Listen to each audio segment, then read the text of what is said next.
Katika mwendelezo wa kampeni za uraisi za Chama cha Mapinduzi CCM Oktoba 2, akizungumza Rais Samia Suluhu Hassan katika mji wa Arusha kuhusiana na kujenga kituo kipya cha makutano ya kimataifa.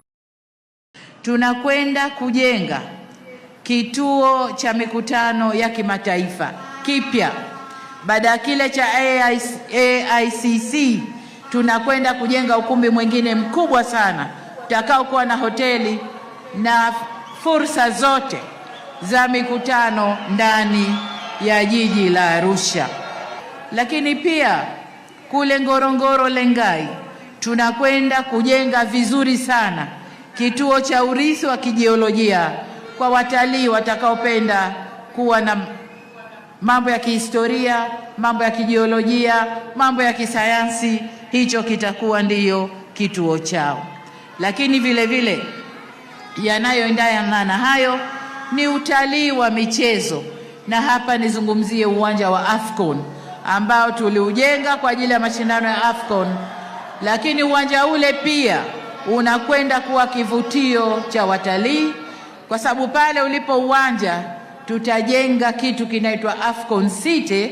Mji kabisa wa Afcon utakuweko pale. Lengo letu miaka inayokuja mpaka 2030 Tanzania ipokee watalii milioni 8, na hawa ni wa nje na ndani ya nchi. Naye pia mgombea wa kiti cha ubunge kupitia Chama cha Mapinduzi CCM katika jimbo la Arusha mjini, ndugu Paul Makonda alikuwa na neno la kunena juu ya kampeni za Mheshimiwa Rais Samia Suluhu Hassan. Yako maneno ya kuvunja moyo na wakati mwingine yanaweza kukufanya ukahisi kama vile Mungu amekuacha. Naomba nikuhakikishie, umekaa kwenye hicho kiti kwa mapenzi ya Mungu, na Mungu atakupa Tanzania tena kwa miaka 5. Na hayo ndio alizungumza Dr. Samia Suluhu Hassan. Mimi ni Metsela Elia wa Domeko TV.